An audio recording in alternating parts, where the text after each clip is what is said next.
시간이 되었으므로 다 같이 일어서 찬송하며 주일 오전 예배를 하나님께 드리겠습니다.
승격하며 회개와 고백의 기도를 드리며 십자가의 보혈로 우리의 죄를 씻고 주 앞으로 나가시겠습니다.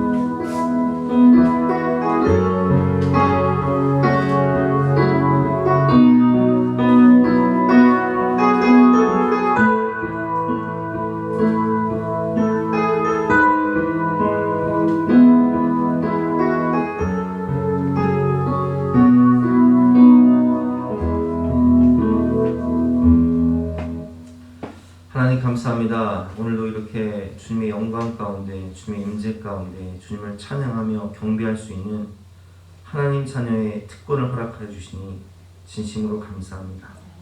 우리 심령을 감찰하시는 성령 하나님 앞에서 우리가 신령과 진정으로 예배 드릴 때에 한량없는 은혜를 넘치도록 부어 주시옵소서.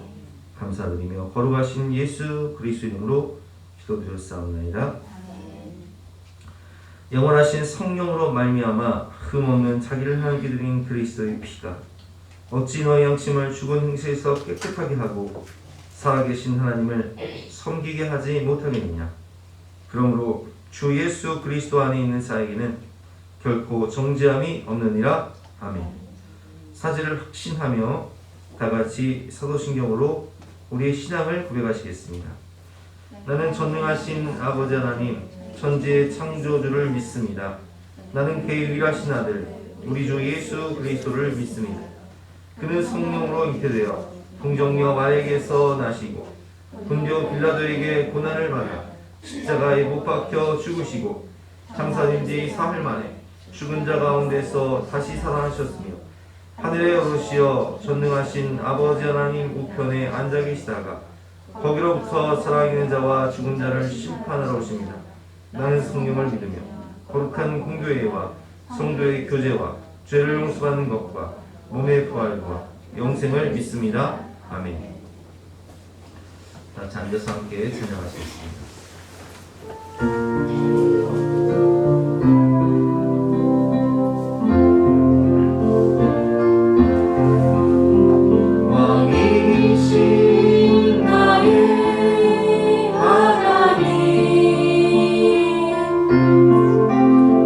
내가 주를 높이고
기도하신 후에 우리를 대표해서 김현주 사모가 대표로 기도하시겠습니다.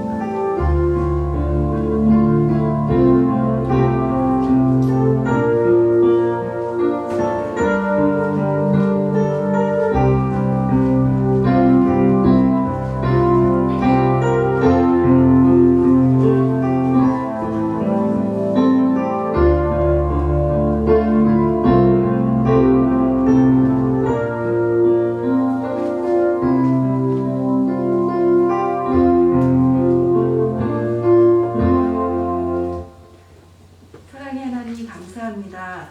죽을 수밖에 없는 저희들을 구원하여 자녀 삼아 주시고 너희는 나의 기쁨이요 나의 신부라 말씀하시며 우리의 정체성을 회복시켜 주시는 우리의 신랑 되신 하나님께 이 시간 감사함으로 예배드리길 원합니다. 찬양받기에 합당하신 주님, 우리가 지음받은 목적에 따라 하나님께 찬양과 경배드리길 원합니다. 이 시간 하늘 문을 여시어 하늘의 신령한 복을 받게 하시고 하나님의 기쁘신 뜻과 계획을 알아가는 귀한 예배 시간이 되게 하여 주세요. 21일간의 다니엘 기도를 통하여 크고 작은 모든 은혜를 받게 하심을 감사드립니다.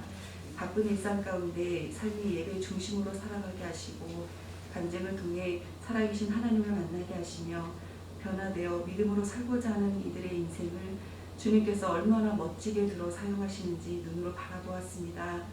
또한 내 안에 주님을 싫어하시는 더럽고 추한 모습도 보고 회개케 하시고 결단하게 하심을 감사드립니다. 주님, 기도는 하나도 땅에 떨어지지 않는다고 하셨습니다. 앞으로 살면서 어떠한 문제나 시련, 고난이 닥쳐올 때마다 낙심하고 절망하기보다 기도함으로 돌파하게 하시고 끝까지 포기하지 않는 기도, 절대 감사하는 기도, 미리 감사하는 기도를 삶 속에서 드리게 하심으로 더 이상 죄의 노예가 되지 않고 죄와 타협하지 않는 영과 육이 건강한 하나님을 기뻐하시는 자녀로서의 삶을 살아갈 수 있도록 주님 저희와 함께하여 주세요.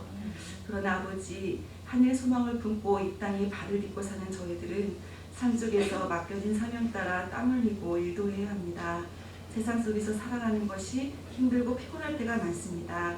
주님, 오직 여호와를 앙망하는 자는 새 힘을 얻으리니 독수리가 날개치며 올라감 같을 것이요 다른 박질하여도 공비하지 아니하겠고 걸어가도 피곤하지 아니하리로다. 영과 육이 연약한 저희들에게 새 힘을 주시고 육신의 소욕이 아닌 말씀 앞에 복종하게 하여 주세요. 항상 깨끗한 그릇으로 주님의 은혜를 받을 준비가 되어 있는 저희들이 되게 하여 주세요. 우리 자녀들의 기업이 되시는 하나님, 사랑하는 우리의 다음 세대들이 다니엘과 같은 믿음을 소유하기를 기도합니다.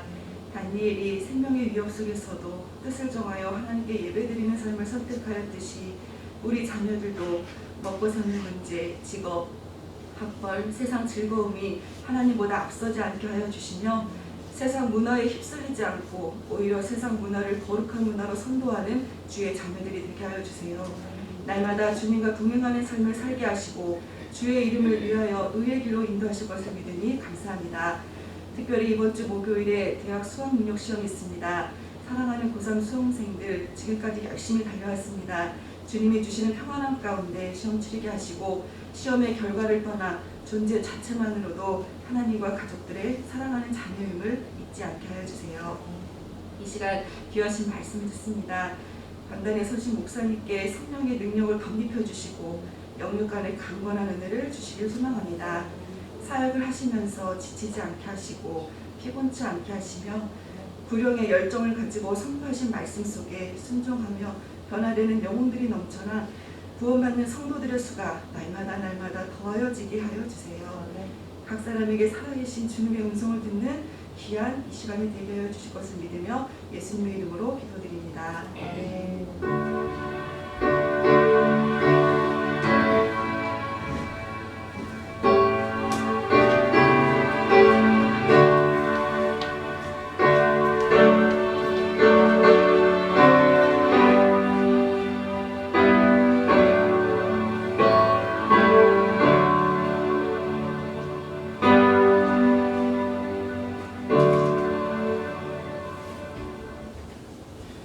반갑습니다. 오늘도 주님을 사랑하는 마음으로 주님을 예배하는 여러분들을 주님의 이름으로 환영하고 축복합니다.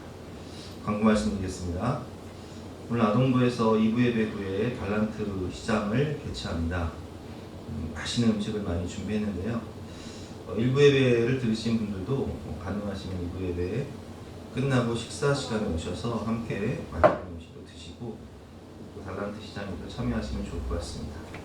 성탄 감사 예배 시간에 성극이나 중참, 특송, 거식 등 가족별로 이렇게 하실 분들은 김현주 사모에게 신청해 주시기 바라고요. 수능이 이번 주 목요일에 있습니다. 시험을 치르는 고3 학생들을 위해서 기도해 주시고 격려해 주시기 바랍니다. 다음 주일 점심 식사는 2조에서 준비해 주시기를 부탁드립니다. 오늘 주시는 하나님의 말씀은 출애굽기 40장 1절부터 38절까지 말씀인데요. 구약성경 144쪽입니다. 영상을 통해서 함께 말씀을 듣도록 하겠습니다. 제 40장. 여호와께서 모세에게 말씀하여 이르시되 너는 첫째 달 초하루에 성막 곧 회막을 세우고 또 증거궤를 들여놓고 또 휘장으로 그 궤를 가리고 또 상을 들여놓고 그 위에 물품을 진설하고 등잔대를 들여놓아 불을 켜고 또 금향단을 증거궤 앞에 두고 성막문에 휘장을 달고 또 번제단을 회막의 성막문 앞에 놓고 또 물두멍을 회막과 제단 사이에 놓고 그 속에 물을 담고 또 뜰 주위에 포장을 치고 뜰문에 휘장을 달고 또 관유를 가져다가 성막과 그 안에 있는 모든 것에 발라 그것과 그 모든 기구를 거룩하게 하라. 그것이 거룩하리라. 너는 또 번제단과 그 모든 기구에 발라 그 안을 거룩하게 하라. 그 제단이 지극히 거룩하리라. 너는 또 물두멍과 그 받침에 발라 거룩하게 하고 너는 또 아론과 그 아들들을 회막문으로 데려다가 물로 씻기고 아론에게 거룩한 옷을 입히고 그에게 기름을 부어 거룩하게 하여 그가 내게 제사장의 직분을 행하게 하라. 너는 또 그 아들들을 데려다가 그들에게 겉옷을 입히고 그 아버지에게 기름을 부음같이 그들에게도 부어서 그들이 내게 제사장의 직분을 행하게 하라. 그들이 기름 부음을 받았은즉 대대로 영영이 제사장이 되리라. 모세가 그같이 행하되 곧 여호와께서 자기에게 명령하신 대로 다 행하였더라. 둘째 해 첫째 달 곧 그 달 초하루에 성막을 세우니라. 모세가 성막을 세우되 그 받침들을 놓고 그 널판들을 세우고 그 띠를 띄우고 그 기둥들을 세우고 또 성막 위에 막을 펴고 그 위에 덮개를 덮으니 여호와께서 모세에게 명령하신 대로 되니라. 그는 또 증거판을 궤 속에 넣고 채를 궤에 꿰고 속죄소를 궤 위에 두고 또 그 궤를 성막에 들여놓고 가리개 휘장을 늘어뜨려 그 증거궤를 가리니 여호와께서 모세에게 명령하신 대로 되니라. 그는 또 회막 안 곧 성막 북쪽으로 휘장 밖에 상을 놓고 또 여호와 앞 그 상 위에 떡을 진설하니 여호와께서 모세에게 명령하신 대로 되니라. 그는 또 회막 안 곧 성막 남쪽에 등잔대를 놓아 상과 마주하게 하고 또 여호와 앞에 등잔대에 불을 켜니 여호와께서 모세에게 명령하신 대로 되니라. 그가 또 금향단을 회막 안 휘장 앞에 두고 그 위에 향기로운 향을 사르니 여호와께서 모세에게 명령하신 대로 되니라. 그는 또 성막문에 휘장을 달고 또 회막의 성막문 앞에 번제단을 두고 번제와 소제를 그 위에 드리니 여호와께서 모세에게 명령하신 대로 되니라. 그는 또 물두멍을 회막과 제단 사이에 두고 거기 씻을 물을 담으니라. 모세와 아론과 그 아들들이 거기서 수족을 씻되 그들이 회막에 들어갈 때와 제단에 가까이 갈 때에 씻었으니 여호와께서 모세에게 명령하신 대로 되니라. 그는 또 성막과 제단 주위 뜰에 포장을 치고 뜰문에 휘장을 다니라.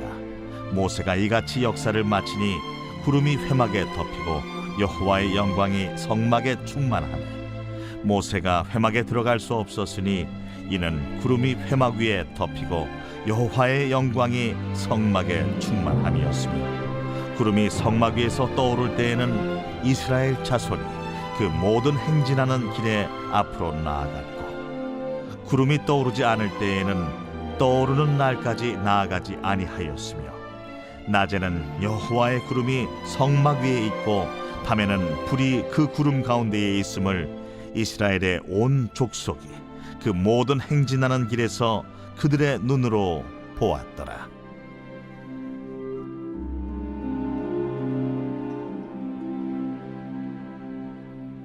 오늘 말씀의 제목은 인생 항로라는 제목으로 본 말씀을 통해서 함께 은혜를 나누도록 하겠습니다. 인생은 한 번뿐이기 때문에 한 번뿐인 인생을 정말 잘 살아야 돼요. 근데 인생에도 항로가 있습니다. 우리가 하늘에 보면 보이지 않는 비행기 길이 있고 또 바다에도 바다 길이 있듯이 인생에도 항로가 있어요.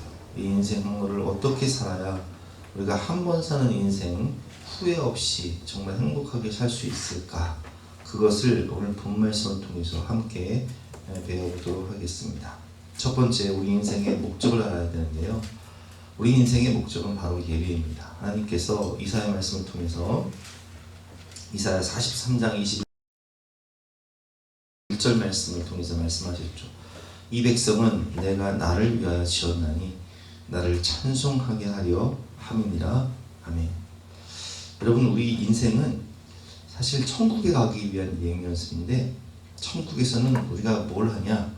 하나님을 찬송하고 하나님을 예배하는 곳이 바로 영원한 천국이에요. 그래서 이 땅 가운데 하나님이 출애굽기를 통해서 우리가 알려주신 게 뭐냐면, 우리 인생은 천국 가기 위한 준비이기 때문에 천국의 여행 연습이라는 거예요. 그래서 우리가 예배를 통해서 하나님을 만나고 예배를 통해서 천국 여행 연습을 하고 있는 거예요. 오늘 본 말씀 보면 출애굽 후 딱 1년 후에 성막이 완성이 됩니다. 약 10개월의 공사 기간을 거쳐 완성된 성막의 모습을 볼 수 있는데 1절과 2절 말씀이죠. 여호와께서 모세에게 말씀하여 이르시되 너는 첫째 달 초하루, 그 첫째 달 초하루가 언제냐면 바로 출애굽한 날이에요. 출애굽한 날, 그리고 1년이 지난 거예요. 너는 첫째 달 초하루에 성막 곧 회막을 세워라. 1년 만에, 출애굽 후 1년 만에, 출애굽 후 2개월 만에 시내산에 도착하고 거기서 10개월 동안 하나님이 명령하신 대로 이 성막을 만든 거예요. 우리 인생의 목적은 바로 예배인 것입니다. 하나님의 명령과 또 모세와 백성들의 순종으로 이루어지는 것이 출애굽기인데, 하나님께서 뭘 명령하시죠? 출애굽기 25장 8절과 9절 말씀에 보면 내가 그들 중에 거할 성소를 그들이 나를 위하여 짓되 무릇 내가 내게 보이는 모양대로 장막을 짓고 기구들도 그 모양을 따라 지을지니라. 아멘. 제가 교회를 개척할 때 예배를 드리기 위해서 이제 교회를 개척했잖아요. 그래서 상가를 얻고 그리고 인테리어 하시는 분을 불러서 인테리어를 어떻게 할지를 다 구상을 하고, 그리고 이 강대상을 들여놓고 또 의자를 들여놓고 악기를 세팅을 하고, 이렇게 뭐 영상이라든지 또 뭐 냉난방 기구라든지 이 모든 것들을 설치하면서 뭘 했냐? 예배 드릴 준비를 한 거예요. 어떻게 하면 예배를 잘 드릴 수 있을까? 어떻게 하면 은혜롭게 예배를 드릴 수 있을까? 마찬가지예요. 오늘 본 말씀을 보면 출애굽기는 예배의 소중함을 알려주시는데, 출애굽기 전체가 바로 하나님을 예배하기 위한 준비 과정인 거예요. 오늘 2절, 3절부터 보면 마치 제가 교회를 개척할 때 강대상을 들여놓고 또 앰프 스피커를 설치하고 또 빔 프로젝트를 설치하고 컴퓨터를 설치하고 냉난방기를 설치하듯이 예배를 드리기 위해서 모든 것을 꾸미는 과정을 볼 수 있습니다. 3절 말씀, 또 증거궤를 들여놓고 또 휘장으로 그 궤를 가리고 또 상을 들여놓고 그 위에 물품을 진설하고 등잔대를 들여놓아 불을 켜고 또 금 향단을 증거궤 앞에 두고 성막문에 휘장을 달고 또 번제단을 회막의 성막문 앞에 놓고 또 물두멍을 회막과 제단 사이에 놓고 그 속에 물을 담고 또 뜰 주위에 포장을 치고 뜰문에 휘장을 달고 또 관유를 가져다가 성막과 그 안에 있는 모든 것에 발라 그것과 그 모든 기구를 거룩하게 하라. 그것이 거룩하리라. 너는 또 번제단과 그 모든 기구에 발라 그 안을 거룩하게 하라. 그 제단이 지극히 거룩하리라. 너는 또 불두멍과 그 받침에 발라 거룩하게 하고, 너는 또 아론과 그 아들들을 회막문에 데려다가 물로 씻기고 아론에게 거룩한 옷을 입히고 그에게 기름을 부어 거룩하게 하여 그가 에게 제사장의 직분을 행하게 하라.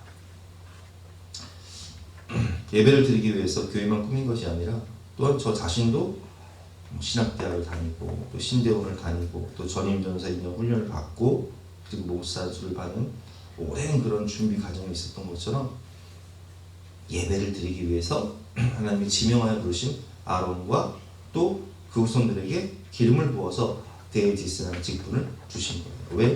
하나님을 예배하기 위해서. 그래서 하나님은요, 이 예배를 얼마나 귀히 여기시냐면은 우리가 이렇게 예배를 드릴 때요, 참 이 두렵고 떨리는 마음으로 예배를 드려야 되는 게, 요한계시록을 보면 이런 말씀이 있어요. 요한계시록 2장 1절 말씀이죠. 에베소 교회의 사자에게 편지하라. 오른손에 있는 7뼈를 붙잡고 7 금 촛대 사이를 거니시는 이가 되시되. 그래서 금 촛대는 바로 교회를 의미하는 거예요. 그래서 요한계시록 촛대라고 믿는 것은 교회가 없어진다는 거예요. 근데 예수님이 어떤 분이시냐? 이 금 촛대 사이를 다니시는 분이에요. 여러분, 우리가 예배 드릴 때 주님이 우리 이렇게 우리 예배를 드릴 때 우리 사이를 이렇게 거니시고 계세요. 이렇게 거니시고 계세요. 예배 잘 드리나.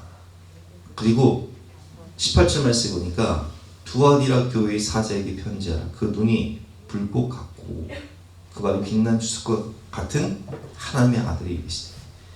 근데 주님의 눈이 어떻다고요? 불꽃 같은 눈으로 교회의 사이를 거니시면서 우리의 심령을 다 감싸고 계세요. 그렇게 정신 차리고 예배를 잘 드려야 돼요. 하나님이 불꽃 같은 눈으로 지켜보고 계신다니까요.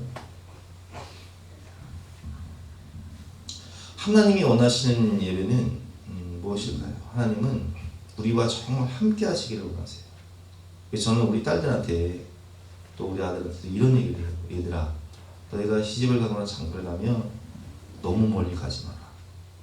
그저 가장 좋은 곳은 주변에 믿음의 사람 만나서 주변에서 살아. 남양주에서 살아라. 왜 그래요? 보고 있어도 보고 싶거든. 함께 하고 싶은 거예요. 이 손주들도 나면 손주들도 보고 싶고 자식도 보고 싶고. 그래서 이 김장철 되면요, 우리 시골에 계신 부모님들이 자녀들을 막 부르잖아요. 같이 김장하자고. 혹은 뭐 김장을 해놨다고 가져가라고 그래요. 왜 그렇게 말씀하시냐? 그냥 자식들이 보고 싶은 거예요. 우리 그 장모님도요, 서천에 계신데 서천에서 이제 농사를 지으시거든요. 농사를 지으면 우리가 그 몸이 불편하시니까 장모님이 거동도 불편하시니까 가서 뭐 고구마도 캐고 뭐 감도 따고 하는데 사실은요, 왔다 갔다 하는 기름값보다 고구마값, 감값이 더 싸요. 근데 왜 부르시냐? 보고 싶은 거예요. 딸이 보고 싶은 거예요. 그래서 부르시는 거예요. 그게 가는 거예요. 마치 자녀들이 출가를 해도 부모는 그 자녀들을 가까이 두고 보고 또 손주들을 자주 보고 싶어 하듯이 하나님도 마찬가지예요. 우리를 늘 보고 싶어 하세요. 예배 가운데 를 부르시는 거예요. 특별히 예배는요, 삶과 행함이 함께 가야 합니다. 우리가 함께 살아도요, 마음과 뜻이 맞아야 행복한 거예요.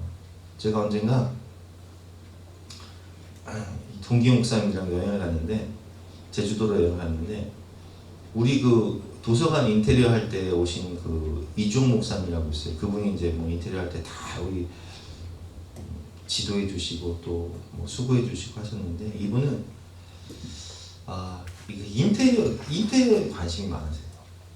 그래서 제주도를 갔는데, 이 목사님 어디 갈까요? 그랬더니 무슨 뭐 교회만 탐방하자는 거예요. 교회만. 제주도에 이쁜 교회 있잖아요. 방주 교회도 있고 뭐 순례자의 교회도 있고. 그래서 뭐 같이 다니다가는 아주 그냥 교회 뭐 인테리어만 보게 생겼어 내가. 그래서 나는 그냥 한라산에 내려줘라. 나는 한라산 정상에 갔다 오겠다 하고 나를 내려주고 그 양반은 이렇게 이제 교회 탐방을 한 거예요. 여러분 같이 여행을 가도 이게 마음이 맞아야죠. 마음이 안 맞으면 노선이 달라지는 거예요. 그렇잖아요. 부부가 함께 살아도 마음이 맞아야 행복한 거고요. 신앙생활도 마찬가지예요. 마음이 맞아야 돼요. 그럼 누구랑 마음이 맞아야 돼요? 우리는 하나님과 마음이 맞아야 돼요. 그래서 본문의 그 모습을 보면 예배의 전체 과정과 핵심 결말을 살펴봐야 되는데 결국은 하나님의 뜻대로 하나님의 말씀대로 사는 것이 예배의 핵심입니다. 그래서 그 과정을 보면 하나님께서 모세와 백성들에게 명령하실 때 그것을 그대로 순종하는 모습을 볼 수 있습니다. 7번에 반복되는 말씀이 있어요. 그것이 무엇이냐? 명령하신 대로 되니라. 성경의 7은요 완전 수잖아요. 7, 또 12 이런 거 완전 수거든요. 12 제자, 7 교회 이거 완전 수기 때문에 완전을 뜻하는 거예요. 근데 7번 하나님께서 이제 반복해서 말씀하시는 것이 뭐냐면 여호와께서 모세에게 명령하신 대로 되니라. 여호와께서 모세에게 명령하신 대로 되니라. 그것이 7번 나와요. 19절, 21절, 23절, 25절, 27절, 29절, 32절. 그래서 7번 여호와께서 모세에게 명령하신 그대로 성막이 완성되었다. 여러분, 하나님께서 우리에게 원하시는 예배는 뭐냐면 하나님의 뜻, 하나님의 마음과 일치가 되는 삶이에요. 삶과 행함이 함께 가는 예배. 삶과 행함이 함께하는 예배. 마음과 뜻이 맞아야 동행할 수 있는 거예요. 그런데 우리가 예배를 드리면서 삶과 행함이 함께 가지 않으면 어떻게 될까요? 이사야 1장을 보면 그런 예배를 하나님께서 어떻게 생각하시는지를 아주 잘 말씀해 주고 계신데요. 우리 한번 교독해 볼까요? 11절 말씀 제가 읽어보겠습니다. 여호와께서 말씀하시되 너희의 무수한 재물이 내게 무엇이 유익하냐? 나는 순양의 번제와 살찐 짐승의 기름에 배불렀고 나는 수송아지나 어린 양이나 순염소의 배를 기뻐하지 아니하노라. 12절 시작.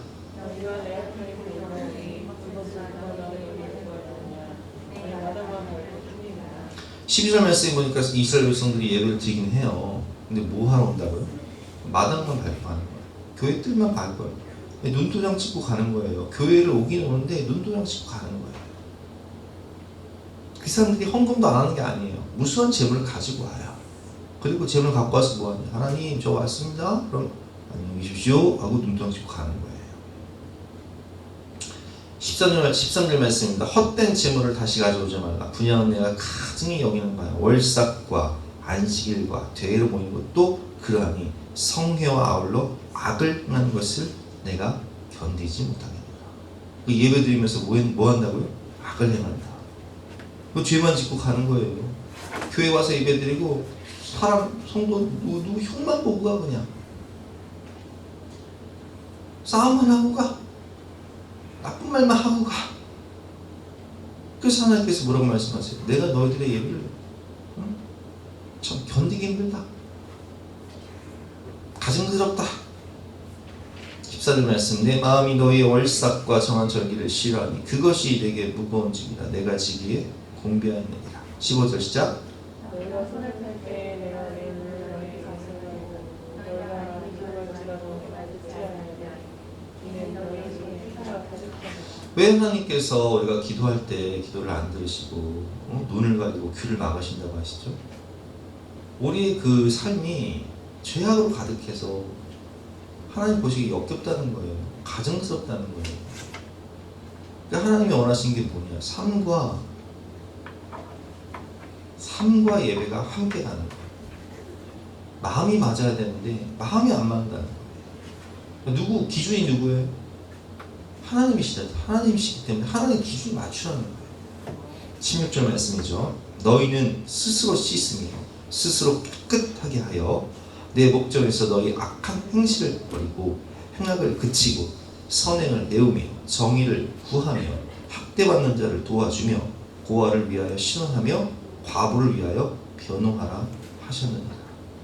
그러니까 우리가 예배를 드리면서 여러분 우리가 죄를 다 100%다 벌 수는 없지만 그래도 100가지 중에 한두 가지씩이라도 좀 줄어들어야죠. 그래 그런 노력을 하면서 좀 몸부림이라도 치면서 예배를 드리면 하나님께서 우리를 불쌍히 여기시지만 내나 10년 20년 생활해도 신앙생활 10년 20년도 변화가 안 돼. 100가지 죄를 그대로 맨날 습관적으로 짓고 있는 거예요. 하나님 원하시는 게 뭐예요? 삶의 변화예요. 삶의 변화. 좀 하나라도 주님을 닮아가라는 거예요. 너희는 스스로 씻으며 스스로 깨끗하게 하여 내 목전에서 너희 악한 행실을 좀 버리고 죄를 버리고 좀 하나라도 버리려고 애를 쓰고 선행을 배우며 정의를 구하며 학대받는 자를 도와주며 고아를 위하여 신원하며 과부를 위하여 변화하라. 하나님의 마음으로 불쌍한 영혼들을 축하하는 영혼들을 살면서 살아라. 그렇게 살아갈 때 진정한 은혜를 주신다. 사주의 은총. 여호와께서 말씀하시되 오라 우리가 서로 변론하자. 너희의 죄가 주홍 같을지라도 눈과 같이 희어질 것이요 진홍같이 붉을지라도 양털같이 희게 되리라. 아멘. 그래서 우리가 예배를 드릴 때 하나님의 마음과 맞아야 돼요. 하나님 말씀에 순종하며 또 하나님 뜻대로 살려고 노력을 하고 성령의 인도하심을 따라서 은혜를 구하고 하나님 저는 약하니까 하나님 도와주세요. 하나님의 마음을 주세요. 하나님과 마음이 합해질 수 있도록 주님 뜻대로 살 수 있도록 성령님 제 마음을 붙잡아 주세요. 이렇게 예배를 드리면서 하나님 말씀에 순종하면 예배와 순종을 통해 영광이 충만하신 하나님의 은혜를 경험하게 되는 거예요. 그것이 이제 33절부터 35절 말씀인데요. 그는 또 성막과 제단 주위들에 포장을 치고 뜰문에 휘장을 다니라. 모세가 이같이 역사를 마치니 구름이 회막에 덮이고 여호와의 영광이 성막에 충만하며 모세가 회막에 들어갈 수 없었으니 이는 구름이 회막 위에 덮이고 여호와의 영광이 성막에 충만함이었으며 아멘. 여러분 우리 인생의 목적이 뭐라고요? 하나님을 예배하는 것. 하나님이 우리를 왜 지으셨다고요? 이 백성은 나를 위하여 지었나니 나의 찬송을 부르게 하려 합니다. 그것이 우리 인생의 목적이에요. 하나님 마음에 맞는 하나님 마음에 합한 예배를 드리는 삶. 근데 그 예배 가운데 무엇이 있냐? 한량없는 은혜가 있는 거예요. 한없는 은혜가 있는 거예요. 우리 은혜라는 찬양이 있는데 함께 우리 찬양하면서 나가시겠습니다.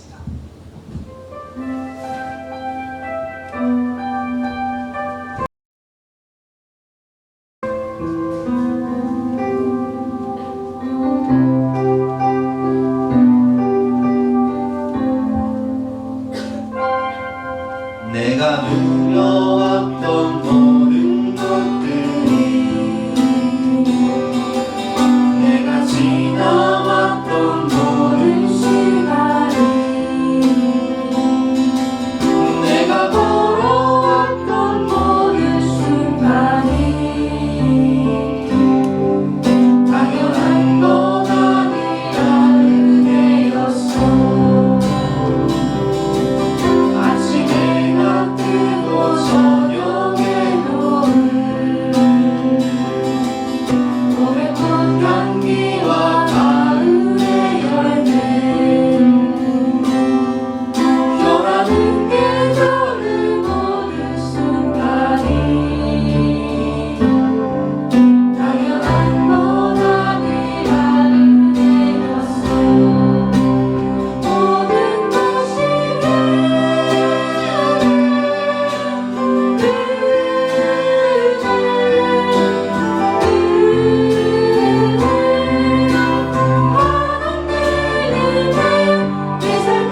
복음을 전할 수 있는 모든 축복이 당연한 것이 아니라 하나님의 은혜였습니다. 하나님 이 은혜를 기억하고 영원히 하나님을 예배하는, 그리고 하나님의 마음에 합한 삶을 살 수 있도록, 예배적 삶을 살 수 있도록 아버지 성령의 감동과 능력을 허락하여 주시옵소서. 우리 간절한 마음으로 기도하며 나가시겠습니다.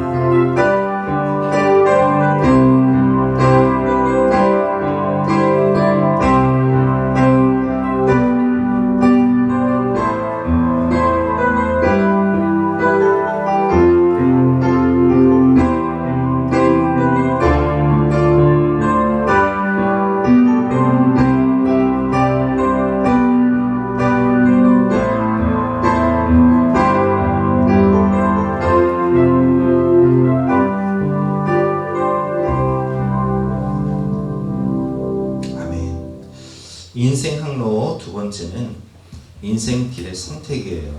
우리는 인생이라는 길을 떠나면서 항상 이 선택의 기로에 설 때가 많이 있습니다. 광야 같은 인생길, 우리를 인도하시는 성령님의 인도하심을 받아야 되는데, 제가 청년 시절에 이제 IMF가 터지면서 한 2년 동안 백수 생활을 했던 때가 있어요. 근데 그때 우리 어머니께서 남대문에서 장사 종업원으로 계시다가 그 가게를 이제 인수를 하신 거예요. 근데 그때 남대문은 이제 밤낮으로 장사를 해요. 밤에는 도매, 또 낮에는 소매를 장사하기 때문에 아저씨가 생각에는 야, 드디어 나도 이제 백수 탈출하고 어머니 밑에서 종업원 이제 어머니가 밤에 하고 내가 낮에 하든 하여튼 뭐 이렇게 바꿔 번갈아 가면서 할 수 있겠다 생각하고 너무 좋았어요.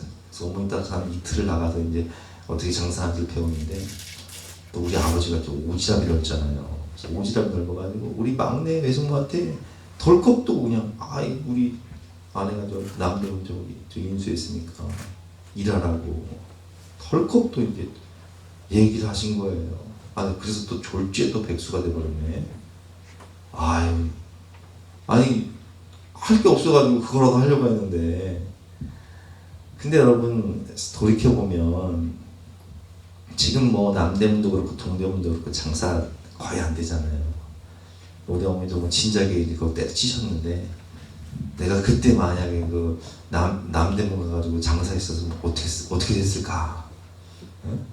이모사님을 만났을까? 못 만났죠. 예수님께가 있을까요? 없어요.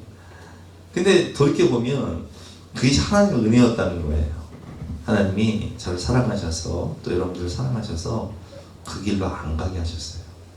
여기 인제 황태라고 써놨는데, 황태는 뭐냐면, 우리 언젠가 여성 목장에서 속초를 가는데, 그 속초 가려면은 그 인제 원통 지나가지고 미시령을 넘어야 된단 말이에요. 근데 그때 황태 이렇게 발려놓은 걸 보면서 언젠가 윤수영 원장님이 그런 얘기 하더라고요. 내가 옛날에 먹고 살 길이 없어가지고 남편이랑 같이 황태 말려고 요거 하려고 왔었는데 하나님이 막으셨다. 그렇잖아요, 여러분. 이렇게 막으신 게 은혜일 수 있어요. 돌이켜보면 나의 나된 것은 하나님의 은혜라. 제가 옛날에 사업할 때 뭐라고 기도했을까요? 잘 되게 해달라고 기도했겠죠? 망하지 않게 해달라고 기도했겠죠? 근데 하나님 어떻게 하셨어요? 문 닫게 하셨어요. 근데 망한 게 은혜야. 제가 만약에 공부를 어렸을 때 열심히 해서 좋은 대학에 가고, 또 엘리트 코스를 밟고, 그리고 또 사업을 크게 하고 그랬다면 저 목회 안 했을 거예요. 하나님은 제가 하는 일마다 안 되게 하시고 길을 막으셔, 광야길로 돌리셔, 시련과 실패를 맛보게 하시고 아픔과 고난을 당하게 하시고, 그리고 성도들의 마음을 알게 하시고 하나님의 마음을 알게 하시고 저를 주의 종으로 부르셔서 교회를 개척하게 하시고 하나님의 나라와 영광을 위한 비전을 주시고. 그래서 여러분, 우리 인생 항로를 설정할 때요, 내 생각을 버려야 돼요. 이사야 55장을 보면 하나님께서 이런 말씀하십니다. 이는 내 생각이 너희의 생각과 다르며 내 길은 너희의 길과 다름이니라. 여호와의 말씀입니다. 이는 하늘이 땅보다 높음 같이 내 길은 너희의 길보다 높으며 내 생각은 너희의 생각보다 높음이니라. 그래서 여러분, 우리가 우리 아이들을 위해서 기도할 때도요, 내가 우리 아이들의 인생 항로를 결정하려고 하면 안 돼요. 그 선택의 기로에 선 우리 자녀들을 위해서 우리가 기도를 해야지, 너는 여기 가라 저기 가라 그렇게 말하면, 왜? 말하는 사람이 책임져야 돼. 아니, 엄마 말 듣고 갔는데 인생이 꼬여버리면 얼마나 원망하겠어요. 그래서 어떻게 된다고요? 그 길을 하나님께 맡겨요. 내 길을 여호와께 맡기라. 그러면 그가 이루시고 내 일을 빛같이, 내 공의를 정오의 빛과 같이 나타내시리라. 시편 37편 말씀처럼 우리의 길을요, 우리의 행사를 여호와께 맡겨야 돼요. 그래야 하나님이 우리의 인생길을 지도하신다니까요. 동으로 갈까 서로 갈까, 이 일을 해야 될까 저 일을 해야 될까, 공부를 해야 될까 직장생활을 해야 될까, 여기 계속 있어야 될 것인가 아니면 나가야 될 것인가. 주님 말씀하시면 내가 나아가리라. 주님 뜻이 아니면 내가 멈춰서리라. 나의 가고 서는 곳 주님 뜻에 있으니 오 주님, 주님이 말씀하여 주시옵소서. 광야 같은 인생길을 인도하시는 성령님의 은혜가 있다는 거예요. 오늘 36절과 37절 말씀 보면 구름이 성막 위에서 떠오를 때에는 이스라엘 자손이 그 모든 행진하는 길에 앞으로 나아갔고, 여러분 생각해 보세요. 와, 엘림 종려나무 70주 12개의 막 샘이 막 터져 나와. 여기가 천국이네 하고 한 10년 머무르고 싶어. 근데 그 다음날 구름이 떠오르네. 아이고 이게 웬일입니까? 여기가 좋사오니 주님 저는 여기가 좋은데요. 근데 주님 말씀하시는 짐 싸. 짐 싸라면 짐 싸야 돼. 저 그런 적 많았어요. 내 살아가면서 여기가 좋사오니 하는데 주님 말씀은 짐 싸. 아유 또 이사해요. 짐 싸 가는 거야. 37절 말씀. 구름이 떠오르지 않을 때에는 떠오르는 날까지 나가지 아니었습니다. 근데 짐 싸가지고 도착을 해봤더니 세상에 이런 척박한 땅이 없어. 볼 것도 없고 물도 없고 사는 게 너무 고생스러워. 그래서 언제 구름 떠오르나 보고 있는데 내일도 안 떠오르고 다음 달도 안 떠오르고 내년에도 안 떠오르고 여기서 10년 20년 머무르고 있는 거예요. 왜 그래요? 주님 뜻이에요.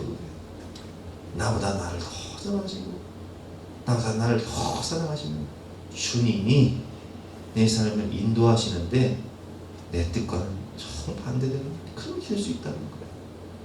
여러분, 인생의 선택 내 뜻대로 하려고 하면 안 돼요. 여기가 좋사오니 머무르면 그것이 사는 길 같지만 그것이 내 영혼을 파멸시키는 죄악의 길로 멸망의 길이 될 수 있는 거예요. 여기 뭐 이런 척박한 땅이 있나? 고생길 같고 시련길 같고 너무 고통스럽지만 그것이 나를 연단하고 성장시키는 은혜의 시간이 될 수가 있는 거예요. 그래서 여러분, 다윗의 인생을 보세요. 원치 않는 도망자 생활을 하면서 10년 동안 강에서 쫓겨. 다윗이 무슨 죄가 있어? 블레셋과 전쟁에서 승리한 죄밖에 없어요. 충신에도 충성한 죄밖에 없는데. 근데 하나님은 그를 광야로 인도하시는 거예요. 왜 그래요?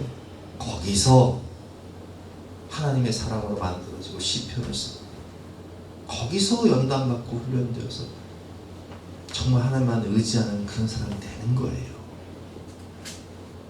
그래서 여러분, 우리 하나님의 인도와 보호를 믿고 따라가야 되는 거예요. 우리 김마라나타 선교사님의 간증을 들었지만 이 선교사님 참 대단한 순종이죠. 네 명의 자녀를 데리고 중동 선교를 갔어요. 근데 믿음 선교라는 게 뭐예요? 하나님만 믿고 가는 거예요. 믿음 선교라는 것은요, 이 중국 내지 선교의 허드슨 테일러 그 내직 선교를 설립할 때 믿음으로만 선교를 하는 거예요. 그걸 이제 영향을 받아서 하는 선교인데,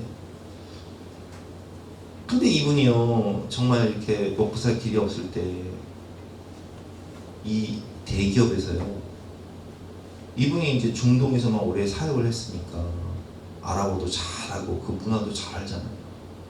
아, 이 대기업 매니저로 총책임자로 억대 연봉을 주고 스카웃을 한 거예요.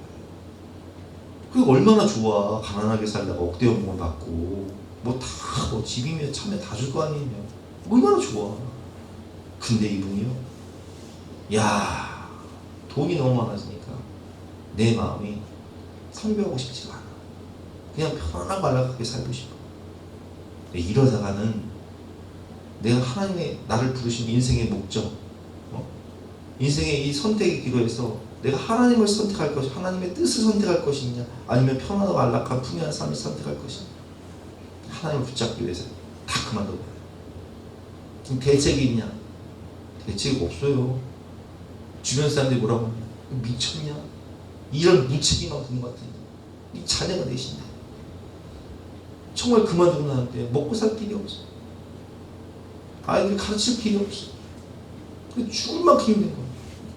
그때 하나님께 기도합니다. 하나님, 이래 죽으나 저래 죽으나 죽는 건 마찬가지인데 이왕 죽을 건 내가 선교지 가서 죽겠습니다. 레바논에 가는 비행기 값만 해결해 주시면 내가 거기 가서 죽겠습니다 하고 레바논을 가는 거예요.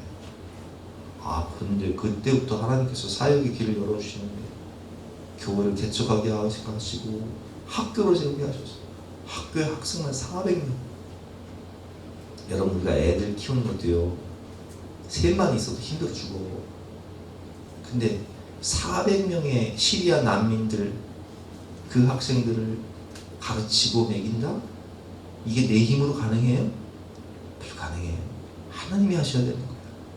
근데 하나님이 막 후원자들을 보내주시는데 생각지도 못했던 길이 열리는 거예요. 마치 사막의 길이, 광야의 강이. 여러분이 그렇습니다. 하나님은 나보다 나를 더 잘 아시고 또 나를 더 사랑하시기 때문에 내 앞날을 예비하시는데 새롭고 위대한 길을 내신 분이 바로 하나님이세요. 이사야 말씀을 보면 이사야 43장 19절 말씀, 보라, 내가 새 일을 행하리니 이제 나타낼 것이다. 너희가 그것을 알지 못하느냐? 반드시 내가 광야의 길을 사막의 강을 내리니. 장차 들짐승 곧 승냥이와 타조도 나를 존경할 것은, 왜 승냥이와 타조가 하나님을 존경하냐? 와, 어떻게 이 광야에 강이 생기고 이 사막에 길이 나냐 하면서 막 승냥이와 타조가 하나님을 바로 그걸 보면서 하나님을 찬송한다는 거예요. 주변 사람들, 내 주변 사람들이 그걸 보면서 찬송한다는 거예요. 장차 들짐승 곧 승냥이와 타조도 나를 존경할 것은 내가 광야의 물을 사막의 강들을 내어 내 백성 내가 택한 자에게 마시게 할 것입니다. 이 백성은 내가 나를 위하여 지었나니 나를 찬송하게 하려 함이니라. 아멘. 여러분, 우리 인생길 하나님이 인도하시고 하나님이 다 이루시며 하나님이 다 영광을 받으시는 거예요. 그래서 인생 항로를 결정할 때 이 갈림길에 섰을 때 어떻게 하라고요? 내 생각대로 해라? 내 감정 따라 해라? 아니요. 하나님의 인도하심 따라, 성령이 감동하심 따라, 하나님의 말씀 따라 순종하심으로 정말 하나님이 행하시는 이 광야의 강을 내시고 사막의 길을 내시는 하나님의 은혜와 축복을 경험하시는 저와 여러분 되시기를 주님의 이름으로 축원합니다. 감사라는 찬양이 있는데, 저는 이 감사라는 찬양 가사를 보면 내 뜻대로 안 돼도 주가 인도하신 것 감사, 이 부분이 참 와닿아요.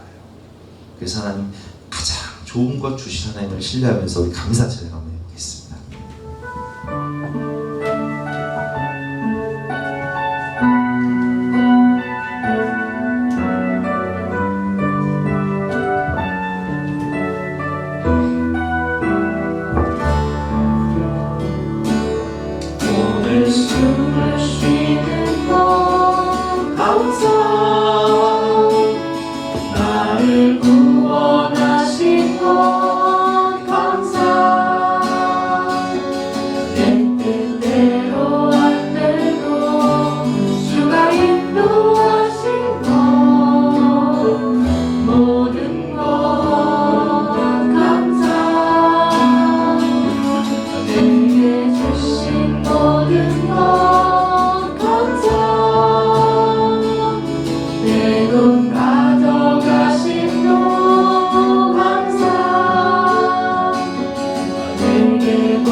더 하고 싶은데 시간이 별로 없어서 그만해야겠어요.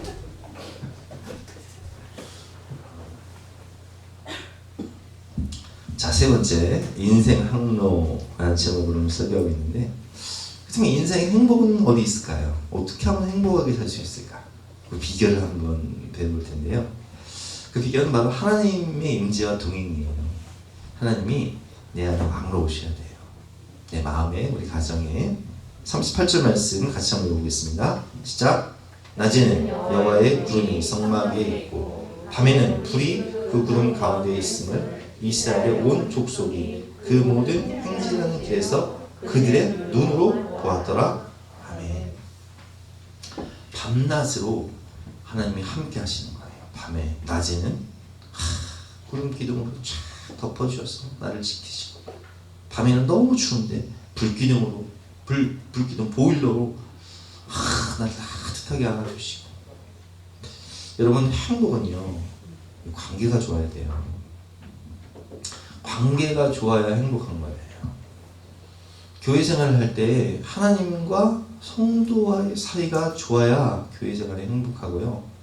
또 가정 생활할 때는 부부 관계가 좋아야 돼요. 또 부모와 자식과의 관계가 좋아야 돼요. 그리고 이웃과의 관계도 좋아야 돼요. 제가 옛날에 밑에 아저씨가 맨날 그냥 담배를 피면서 담배 냄새를 피우고 막, 그리고 밤마다 그냥 창문을 탁탁 열면서 못 자게 하는 거. 근데 한번 내가 아저씨한테 떡을 주면서 오리고 막 부활절 막 떡 하잖아요. 떡이 남아가지고 아저씨한테 떡을 주면서, 아저씨 좀 잠을 못 자서 밤에 좀 창문 좀 담배 냄새 좀 부탁드린다고 좀 자주 좀 달라. 이 아저씨 떡 봤더니 안 하는 거예요.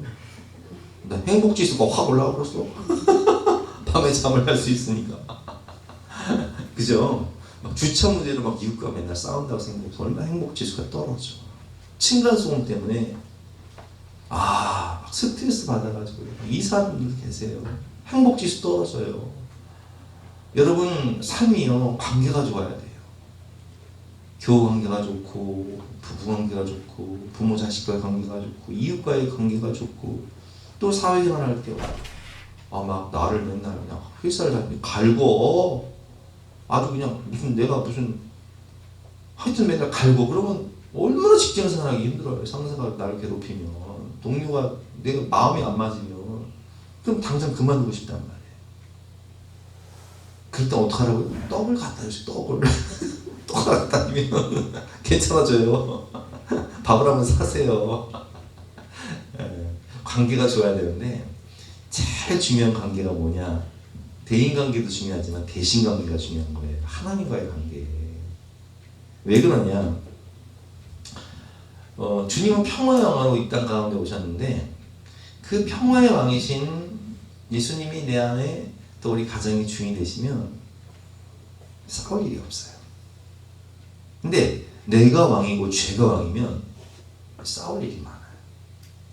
이사야 9장 6절 말씀, 이는 한 아기가 우리에게 낳고 한 아들을 우리에게 주신 바 되었는데 그의 어깨는 정사를 메었고 그의 이름은 기묘자라 못살아 전능하신 왕이라 영존하시는 아버지라 평강의 왕이라 할 것입니다.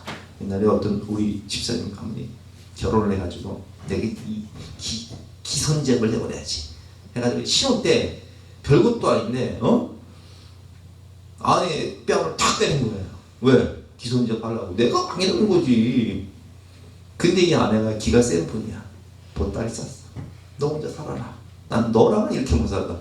그래서 무릎을 딱 꿇고 기선제압 하려다가 기선제압 당해가지고 평생을 붙잡혀 산대요. 여러분, 내가 왕이면 안 돼요. 내가 기선을 잡고 살려고 하니까 싸움이 가득한 거야. 그럼 누가 왕이어야 돼요? 아내가 왕이어야 될까? 아니요. 주님이 왕이어야 돼요. 교회의 왕이 누구예요? 담임 목사가 왕인가? 장로님이 왕이에요? 성도가 왕인가? 그렇지 않아요. 교회의 왕도 주님이 평화의 왕으로 오셔서 우리가 주님 뜻대로만 살면 싸울 일이 없어. 근데 왜 가정에 분쟁이 가득하고 또 여러 가지 공동체에 분쟁이 가득할까요? 죄와 탐욕이 틈타게 되는 그런 거예요. 그래서 우리는 누가 왕인가를 생각해야 돼요. 내 마음에 주님이 왕으로 오시면 내 마음은 평안해요. 우리 가정에 주님이 왕으로 오시면 가정에 싸울 일이 별로 없어요. 근데 죄가 왕이어봐. 매일 술 먹고 싸우고 때리고 아주 이런 지옥이 없어. 내가 왕이어봐요. 내 마음에 평안이 없다니까. 왜냐면 내 뜻대로 안 되니까. 내 뜻대로 내 생각대로 돼야 되는데 이게 되지가 않아. 그러니까 스트레스 받고 막 짜증이 나. 그러나 주님께 다 맡기고 아이고 주님 알아서 하십시오 하면 평화가 임해요. 은혜가 임해. 이사야 59장 1절 말씀. 여호와의 손이 짧아 구원하지 못하심도 아니요 귀가 둔하여 듣지 못하심도 아니라 오직 너희 죄악이 너희와 너희 하나님 사이를 갈라놓았고 너희 죄가 그의 얼굴을 가려서 너희에게 듣지 않으시게 합니다. 여러분 하나님과 우리 사이에 이 벽이 있어요. 벽. 갈라놓는 게 있어요. 그게 뭐예요? 죄라는 거예요. 죄. 죄가 있으면 평안이 없는 거예요. 이사야 48장 22절 말씀. 여호와께서 말씀하시되 악인에게는 평강이 없느니라. 여러분 악인이 어떤 사람이에요? 예수님을 믿지 않는 게 악인이에요. 내가 왕이고 죄가 왕인 게 악인이에요. 그 마음에 평강이 없죠. 내가 왕이고 죄가 왕이면 평강이 없고 분쟁과 다툼과 불안과 염려와 걱정, 근심, 짜증이 가득한 거예요. 우리가 삶의 중심을 하나님 중심, 교회 중심, 예배 중심으로 살아야 돼요. 그래서 이 성막의 배치도를 보면 성막을 중심으로서 12지파가 진배치를 세지파 동서남북 세지파씩 진배치를 하잖아요. 그래서 성막 중심으로 하나님 중심으로 예배드리며 교회 중심으로 살아가지 않습니까? 그리고 어느 순간에도 하나님이 나와 함께 하심을 믿어야 돼요.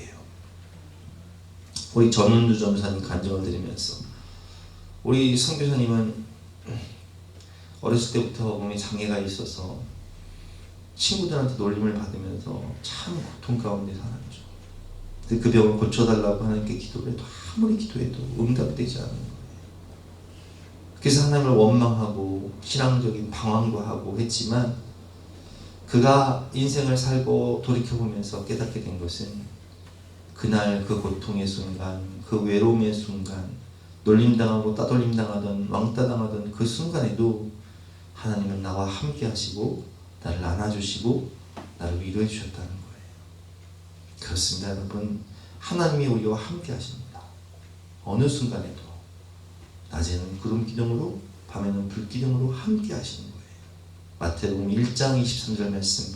보라 처녀가 잉태하여 아들을 낳을 것이요 그 이름은 임마누엘이라 하니라 하셨으니 이를 번역한즉 하나님이 우리와 함께 계시다 합니다. 마태복음 28장 20절 말씀. 볼지어다 내가 세상 끝날까지 너희와 항상 함께 있으리라. 아멘. 말씀이 육신이 되어 우리 가운데 거하시니 주님이 말씀이신 그분이 로고스 기독론 말씀이신 그분이 말씀으로 내 안에 오셔서 우리 가운데 거하시니 우리가 그의 영광을 보니 아버지의 독생자의 영광이요 은혜와 진리가 충만합니다. 그럼 주님이 나와 함께 하십니다. 어느 순간에도 함께 하심을 우리는 믿어야 되는 것입니다. 결론입니다. 인생의 행복, 하나님의 자녀로 하나님과 동행할 때 진정한 행복이 있습니다.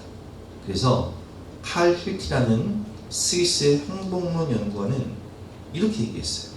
인생 최대 행복은 하나님 가까이 있는 것이다.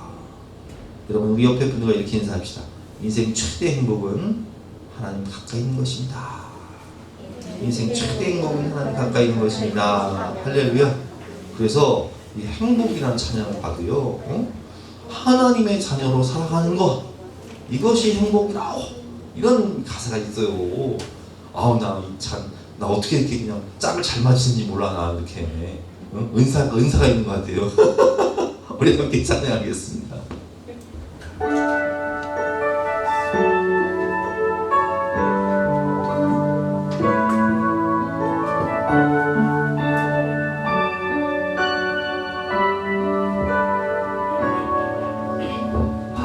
화려하지 않아도 정결하게 사는 삶 같은 것이 적어도 감사하며 사는 삶 내게 주신 작은 힘 나눠주며 사는 삶 이것이 나의 삶의 행복이라고 눈물 날 일 많지만 기도할 수 있는 것 억울하길 많으나 주를 위해 참는 것 이 짧은 작은 삶 주는 대로 사는 것 이것이 나의 삶의 행복이라고 이것이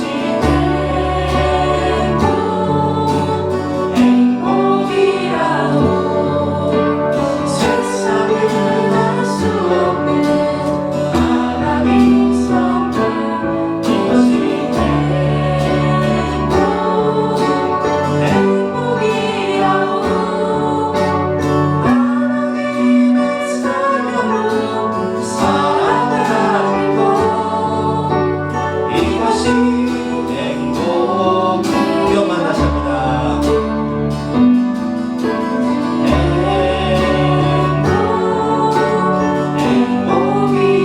행복이라고 세상은 알 수 없는 하나님 성품 이것이 행복이라고 하나님의 자녀로 살아가는 것 이것이 행복이라고 이 시간 기도하실 때 하나님 참된 행복은 하나님 안에 있음을 깨달았습니다. 하나님의 자녀로 하나님을 가까이 하는 것 하나님이 내 안에 왕으로 오셔서 주님이 다스리시는 가정 또 삶이 될 때 진정한 만족과 행복이 있음을 고백합니다. 주님 왕으로 오시옵소서. 이 시간 함께 기도하는 시간 갖도록 하겠습니다.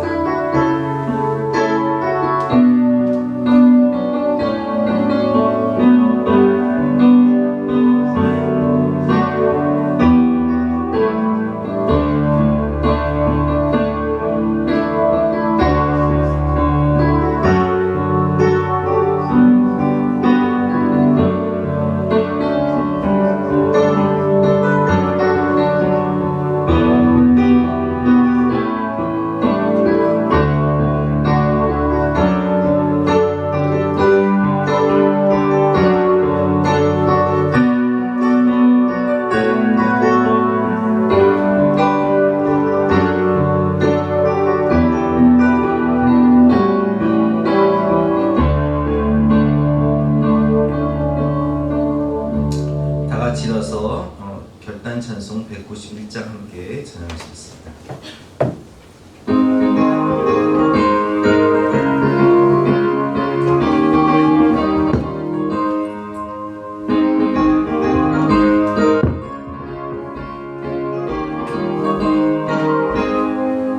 내가 매일 기쁘게 술래이니 내가 주의 발이 나를 강구하며 내가 주의 눈목을 받는 참된 비결에 주의 영이 함께함이라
우리를 하나님의 자녀로 삼아주셔서 하나님을 예배하는 진정한 인생의 목적을 알게 하시고 또 인생의 선택의 순간 내 뜻이 아닌 하나님의 뜻을 따라 말씀을 따라 선택함으로 하나님의 위대하신 일을 체험하고 하나님의 영광이 되는 삶을 살게 해주시니 진심으로 감사합니다. 참된 행복은 하나님을 가까이 하는 것임을 깨닫고 늘 주님을 사랑하며 주님을 왕으로 모시며 참된 평안과 만족과 행복 가운데 살아갈 수 있는 축복 또한 허락해 주시니 진심으로 감사드립니다. 이 삶을 우리의 가정을 하나님께 전적으로 의탁할 때에 하나님의 나라가 될 수 있도록 축복하여 주시고 또한 우리가 주님의 나라와 의를 구할 때 주께서 이 모든 것을 더하시는 풍성한 은혜와 축복을 모든 가정마다 넘치도록 부어 주시옵소서. 감사드리며 거룩하신 예수 그리스도 이름으로 기도드렸사옵나이다. 아멘.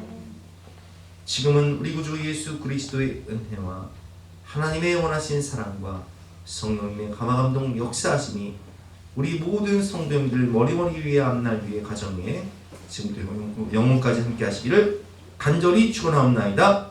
아멘.